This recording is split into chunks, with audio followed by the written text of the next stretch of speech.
Hey guys, DMS here. Today we're going to be talking about the Matrix Mini I Pro 3. Let's check it out.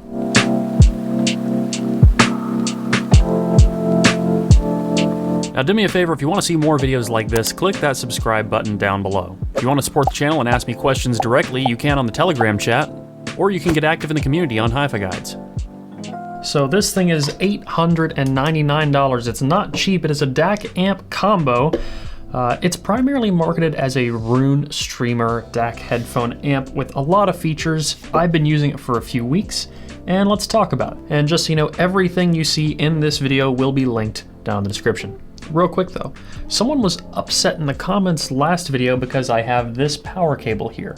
They're like, oh, I can't watch someone who believes in power cables. Well, just a fun little tidbit. This is a cheap cable off Amazon. I buy these for $35. Now that is expensive for a regular standard power cable. The reason I buy these is one, I think they look really cool, and two, I've melted a number of power cables before because of gear that's shorted out. There are things that draw a lot of power, projectors, things like that. So I just have a ton of these and I never have to worry about that. Plus, like, having big cables like this running to your subwoofers is just kind of cool. People come over and they're like, Jesus, that's a lot of power. Anyway, it's all in good fun. If you want to check these out, I'll put them in the link in the video description. It says on there hi-fi audiophile power cord, but it's just a high gauge power cord. Anyway, let's get this thing unhooked from my laptop so I can show you on camera what we are dealing with here. You can see the reflection of my camera right there. Hello. This on the front is the volume knob. Wow, incredible. It clicks in and you can select the inputs on this menu here. On the back, I'll show you in a little bit, there's a button, you can press it, and it opens up a menu. You can change filter, all kinds of different settings in here. And actually filters is kind of an important one because I found that this is one of the few DAC amps where it really has a serious effect on the sound. I preferred this a lot more with the slow roll-off linear filter. The default was the fast roll-off minimum, but I really feel like the slow roll-off linear plays better to the traits of this DAC. Otherwise, it sounded a little bit bright to me. On this setting though, it sounded a bit more warm. You can set up a hearing protection mode, different gain modes, you can change the brightness of this display, and you can change to different backgrounds as well. If you want to have something with a different color scheme. I'm gonna get this thing unplugged from power, and we can talk about the rest of the features. It is built super well. Lots of ventilation on the bottom, ventilation on the sides. It has a lot of weight to it too. We have a 6.3 millimeter single-ended and a 4.4 millimeter Pentacon balance connection, which you're gonna wanna be using that if you can because this does not have a lot of juice. Close to 2 watts at 32 ohms balanced, and half that out the single-ended port. On the back, we have a variety of digital connections, including a LAN connection, Wi-Fi, USB-C, which is what I was using on my laptop, optical, we have RCA in and out, and then XLR out.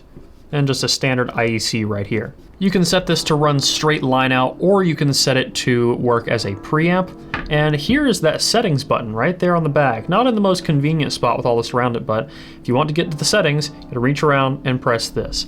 I do wish that had been more accessible from the front, but I also do like how clean this looks from the front. So once you have it set up, and look at this thing, you just have it like that, plug up your headphones, knob, that's it.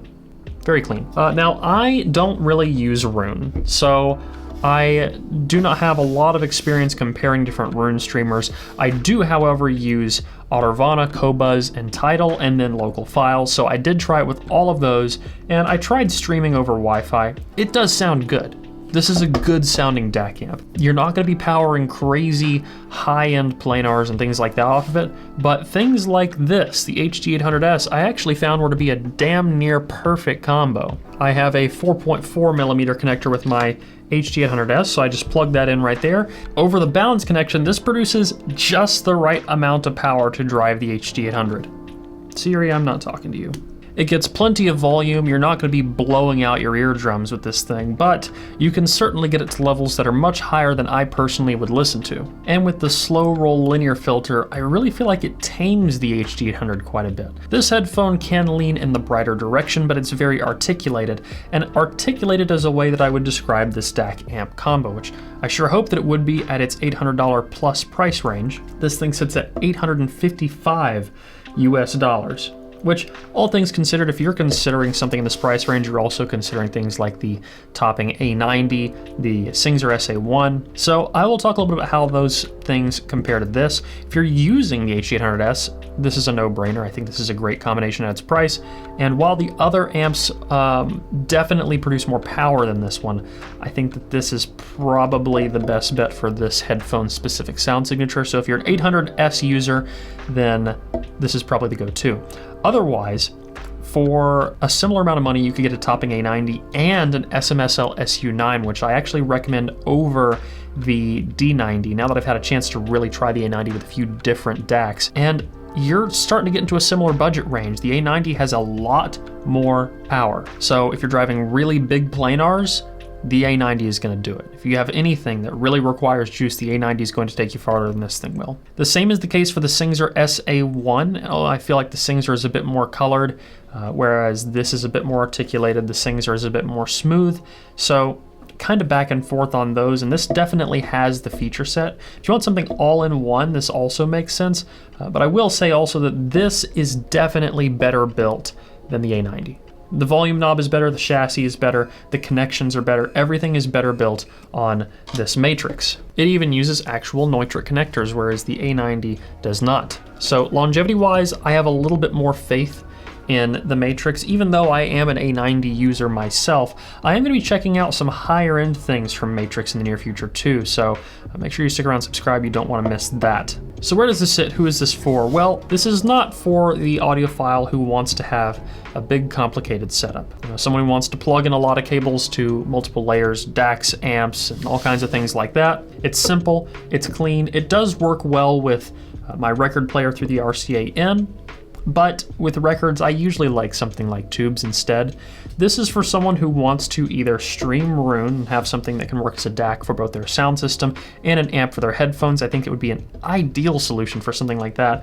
Or someone who just wants to take it and plug it up to a MacBook like I'm doing over Type-C. Very simple, very easy. If you have headphones or IEMs that are easy to drive, it just makes sense, especially, like I said, if you have the HG800S, because the detail of this plays very well to it. The filter options actually are pretty audible. I've never really had many DACs where I felt like the filter options were clear when you would switch between them, the differences, but in this case, I feel like it really was. And beyond that, I feel pretty good about it. I think it's a decent piece of hardware. It sounds great. And one more thing to note is it actually does staging pretty well. Usually these amps that are very detailed, very articulated, tend to sacrifice a liveliness to the sound, and these really did complement the staging of the 800S, and I really noticed on other things like the 6XX, I don't feel like this was doing those headphones a disservice, and in fact I feel like it did add to the staging and clarity of the image in those headphones. Not a long video, I think I'm gonna wrap this one up. I give this amp my seal of approval. I like it, I'm excited to check out the other stuff that Matrix has, and that's about it. So guys, that's it for today. I hope you liked this video. If you did, please leave a like down below, a comment letting me know what you want to see in the future. If you want to get active in the community, you can at forum.hifiguides.com. And as always, don't forget to stick around and subscribe for more videos like this. Until the next one, guys. Peace.